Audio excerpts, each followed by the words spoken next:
जम्मू कश्मीर इंतजामिया के फैसलों की हो रही है तो बात जरा कानकुनी के हवाले से भी करते हैं। गुज़श्ता दिनों हमने आपको बताया था कि जम्मू कश्मीर इंतजामिया ने जो बाहर से आए लोग या कानकुनी के लिए जिनने टेंडर्स भरे थे या जम्मू कश्मीर के अंदर कानकुनी के जो कॉन्ट्रैक्ट्स थे वो लेना चाह रहे थे, उन लोगों की तरफ से जो वेरिफिकेशन थी जब मुकम्मल हो रही थी या जो फॉर्मेलिटीज पूरी करनी थी वो एनवायरमेंटल क्लियरेंस या जो सर्टिफिकेट्स देनी थी वो नहीं दे पाए थे, जिसके बाद इंतजामिया ने मकामी लोगों को एक और मौका दिया था। लेकिन अब डिप्टी कमिश्नर को दोबारा रेट मुकर्रर करने का हक जम्मू कश्मीर इंतजामिया की तरफ से दिया गया है और एनवायरमेंटल क्लियरेंस या ईसी के लिए 2 दिन इंतजामिया ने मुकर्रर किए हैं।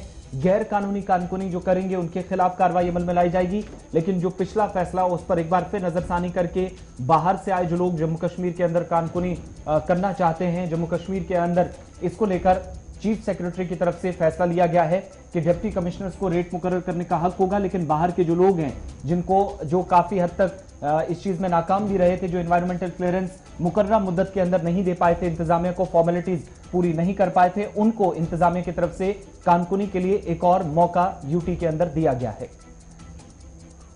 मजीद तफसीलात के लिए सईद रूफ फारूक के पास चलते हैं। हमारे नुमाइंदे हमारे साथ इस वक्त ज्वाइन कर चुके हैं। सईद रूफ, ये जो फैसला है, तब्दीलियां क्या होंगी? 3 दिन पहले जो आया था कि मकामी लोगों को मौका दिया जाएगा, उससे हटकर क्या कुछ अब नए फैसले में है?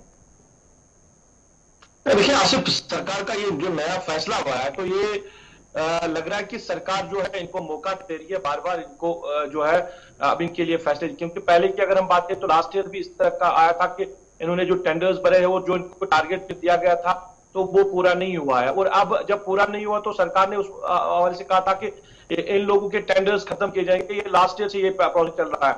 अब जब इस साल एक नया फैसला आया था कि आके लोकल्स को इन्वॉल्व करेंगे, फिर अब एडमिनिस्ट्रेशन ने इस ऑर्डर में थोड़ी बहुत नरमी लाई है कि इनको एक और मौका दिया जाएगा। और जो देखिए कागजों में लिखना, वो चीजें इंप्लीमेंट करना बड़ा मुश्किल होता है जमीनी सतह पे। जैसे इन्होंने डिस्ट्रिक्ट डेवलपमेंट कमिश्नर्स को रेट्स के हवाले से लिखा है, तो लास्ट ईयर की बात करें जो ब्रिकलर्स की जो रेट है ना, जो सरकार ने मुकर्रर की है 21,000 रुपया, 3,000 जो ईंटें लगाई गई है उसमें 21,000 रुपया रेट जो है वो मुकर्रर की गई थी।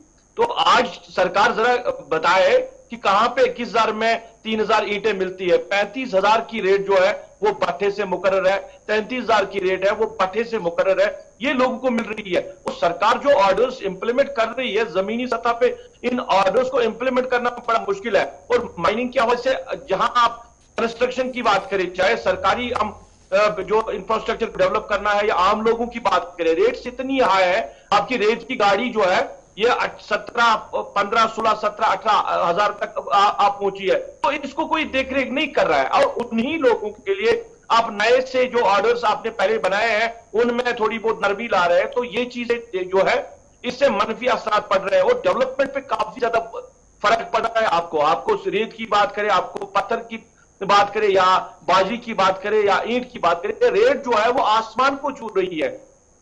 सरकार जो है सरकार ठीक है जी, बहुत शुक्रिया जी हमारे साथ ज्वाइन करने के। फिलहाल ये जो एनवायरमेंट क्लियरेंस की बात हो रही है थी, इसमें सरकार ने एक वजाहत कर दी है कि जिन लोगों ने एनवायरमेंट क्लियरेंस के लिए तकदो की और लगातार कोशिशें की हैं उनके लिए 2 दिन रखे गए हैं। 35 केस जी उठाए जाएंगे। 30 जून 2021 को 35 केस जो क्लियरेंस के लिए जाएंगे और फिर 32 केस जो हैं वो 30 जुलाई को उठाए जाएंगे। चीफ सेक्रेटरी ने कल जब मीटिंग ली थी तो उसमें एनवायरमेंट और इकोलॉजी और रिमोट सेंसस के जिम्मेदार भी मौजूद थे मीटिंग के अंदर। तो उसमें यह मामला आया था कि मिनिस्ट्री की तरफ से या डिपार्टमेंट की तरफ से क्लियरेंस नहीं दी जा रही है जल्दी, जिसकी वजह से माइनिंग का मामला जो है वो उलझ चुका है। तो उसमें अब यह फैसला लिया गया कि 35 केस 30 जून को क्लियरेंस के लिए उठाए जाएंगे।